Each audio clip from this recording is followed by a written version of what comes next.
दोस्तों आज की वीडियो में हम बात करने वाले हैं एक ऐसी दवा या ऐसी कैप्सूल के बारे में जिसका एक सिविल वॉर के दौरान एक देश में इतना बड़ा साम्राज्य हो गया कि राष्ट्रपति के भाई तक इसमें सम्मिलित मिले हैं। दोस्तों आज मैं बात कर रहा हूं एक ऐसी दवा की जिसका प्रयोग पिछले 25 वर्षों से थकावट को दूर करने और अपने ध्यान को केंद्रित रखने के लिए किया जा रहा था। देखिए साल 1980 तक आते आते इस दवा का प्रयोग अरब देशों में अचानक से बढ़ गया था। इसकी खपत बहुत ज्यादा बढ़ चुकी थी। दरअसल इस कैप्सूल का प्रयोग लोग अपने को हाई रखने के लिए करने लगे थे। इसका मतलब लोग इन कैप्सूल्स का यूज नशे के तौर पर कर रहे थे। देखिए मैं बात कर रहा हूं एक ड्रग कैप्टागॉन की। देखिए धीरे धीरे इसकी खपत बहुत ज्यादा बढ़ गई और इसका अधिकतर उपयोग नशे के लिए ही किया जाने लगा। इसीलिए साल 1986 तक आते आते अधिकतर देशों ने इस दवा को ही बैन कर दिया था। अब जो लोग आदी हो चुके थे वो इस दवा की मुंह मांगी कीमत देने को तैयार थे और इसी के साथ इसमें एंट्री होती है हिजबुल्लाह संगठन की। हिजबुल्लाह लेबनान देश का एक चरमपंथी संगठन है। उसने कैप्टागॉन के मूल रूप में थोड़ा सा बदलाव किया और इसे अवैध तरीके से बेचना शुरू कर दिया। अब देखते देखते मिडिल ईस्ट के बहुत सारे देश इसकी चपेट में आ चुके थे। दोस्तों साल 2011 में अरब स्प्रिंग का टाइम था। उस समय अरब के कई देशों में विद्रोह चल रहे थे। उन्हीं में से एक देश था सीरिया। सीरिया में राष्ट्रपति अल बशर के खिलाफ क्रांति चल रही थी। अब जैसे जैसे सीरिया पर आर्थिक प्रतिबंध बढ़े तो पैसे की किल्लत हुई और यहीं पर व्यवसाय शुरू हुआ कैप्टागॉन दवा का। देखिए इनके पास कैप्टागॉन को बनाने के लिए जरूरी सामान, फैक्ट्रीज सब कुछ थी और देखते ही देखते साल 2021 तक सीरिया में दुनिया भर में सप्लाई होने वाले कैप्टागॉन का 80% हिस्सा बनाया जाने लगा था। देखिए कैप्टागॉन फेनिथिलीन का ब्रांड नेम है और इस दवा का उपयोग होता था डिप्रेशन और खराब नींद के शिकार व्यक्तियों का इलाज करने के लिए। और जब 1986 में इस पर बैन लगा था तब बचे हुए स्टॉक को मिडिल ईस्ट भेज दिया गया और वहीं से लोगों को इसकी लत लगनी शुरू हुई। देखिए कैप्टागॉन का प्रयोग सीरिया में सैनिकों द्वारा भी किया जाने लगा क्योंकि इसे खाकर सैनिक हाई रहते थे और किसी भी तरह की सिचुएशन से डरते नहीं थे। देखिए सीरिया में कैप्टागॉन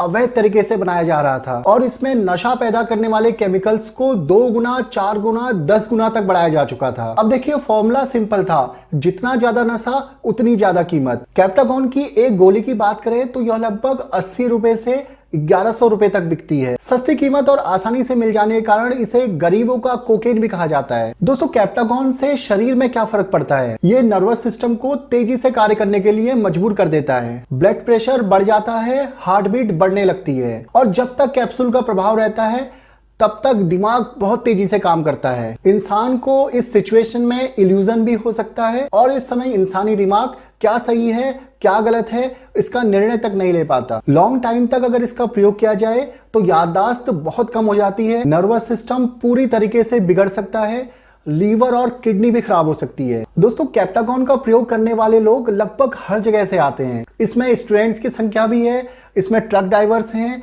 इसमें सैनिक हैं और इसमें पार्टी एनिमल्स मतलब पार्टी करने वाले लोग भी बहुत आयत में हैं। देखिए ISIS चरमपंथी आतंकवादी संगठन ने भी अपने आत्मघाती हमलावरों को इस कैप्टागॉन दवा को खिलाया था जिससे आत्मघाती हमलों के वक्त उनके मन में पीछे हटने का बिल्कुल भी ख्याल ना आए। देखिए बात करें इस नशे के कारोबार की तो कैप्टागॉन का कारोबार लगभग 50,000 करोड़ से 5 लाख करोड़ तक के बीच है। दोस्तों 2021 में सीरिया में बने हुए 60,000 करोड़ रुपए के कैप्टागॉन के कैप्सूल पकड़े गए थे और ये पकड़े गए कैप्सूल मात्र 5 से 10% ही थे। अब इस बात से आप समझ सकते हो कि इसका ग्राफ किस लेवल तक का है। दोस्तों कई मीडिया रिपोर्ट्स के अनुसार सीरिया में आने वाली विदेशी मुद्रा में 90% विदेशी मुद्रा इसी कैप्टागॉन को अवैध तरीके से बेचने पर प्राप्त होती है। अब देखिए कैप्टागॉन को बनाना और बेचना बहुत आसान है और सीरिया के अंदर इसको पुरानी वॉशिंग मशीन या ओवन की सहायता से भी बनाया जा रहा है। कैप्टागॉन को बनाने के लिए कोई लंबी चौड़ी फैक्ट्रियों की जरूरत तक नहीं है। चलिए दोस्तों एक वीडियो देखते हैं। इसमें आप देखेंगे कि कितनी आसानी से कैप्टागॉन की गोलियां बनाई जा रही हैं।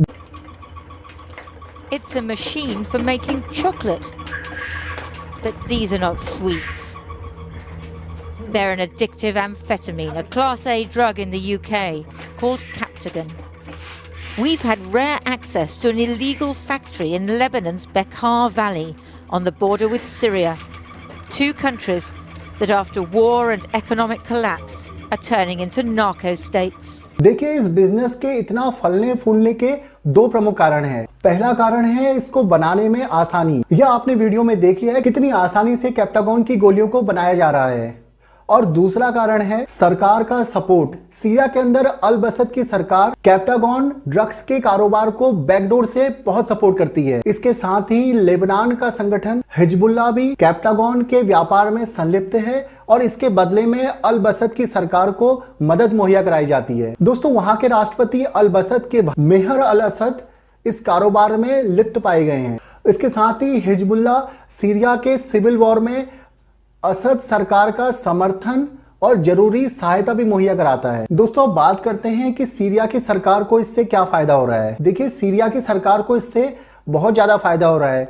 एक तो बैकडोर से कैप्टागॉन ड्रग्स को ये सपोर्ट कर रहे हैं, उससे इनकी आमदनी हो रही है और इसके साथ ही कई देशों का सीरिया पर दबाव बन रहा है कि इस ड्रग्स के धंधे को खत्म किया जाए। और डिप्लोमेटिक रिश्तों में सीरिया हमेशा यही कहता है कि आप हमारा समर्थन कीजिए और हम इस ड्रग्स के कारोबार को खत्म करेंगे। डिप्लोमेटिक रिलेशंस की बात करें तो हाल ही में सीरिया को अरब लीग में फिर से ज्वाइन कर लिया गया था और अब इससे फायदा ये हो रहा है कि असद सरकार को इस ड्रग्स के धंधे को रोकने में अपनी अहमियत साबित करने का मौका मिल रहा है। दोस्तों, कैप्टागॉन ड्रग्स का यह धंधा अब यूरोप और अफ्रीका तक पहुंच रहा है। दोस्तों, हमने बात करी सीरिया में किस तरह से ड्रग्स का धंधा चल रहा है और सीरिया कोई एक देश नहीं है, ऐसे कई देश हैं जहां इस तरह के धंधे चल रहे हैं। और बात करें अमेरिका की तो 20वीं सदी में अमेरिका ने ड्रग्स का इस्तेमाल करके कई देशों में सरकारें गिराने और अपनी पसंद की सरकारें बैठाने का काम भी किया है। तानाशाही शासन वाले देशों में ड्रग्स सरकार का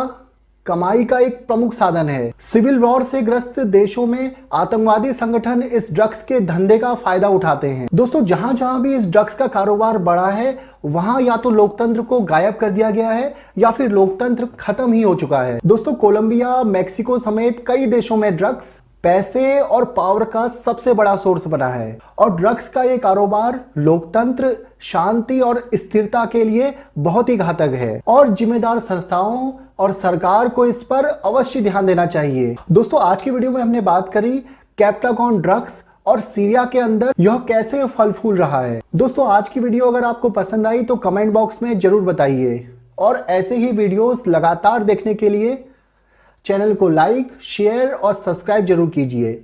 मिलता हूं आपसे नेक्स्ट वीडियो में, तब तक अपना ख्याल रखिए। धन्यवाद।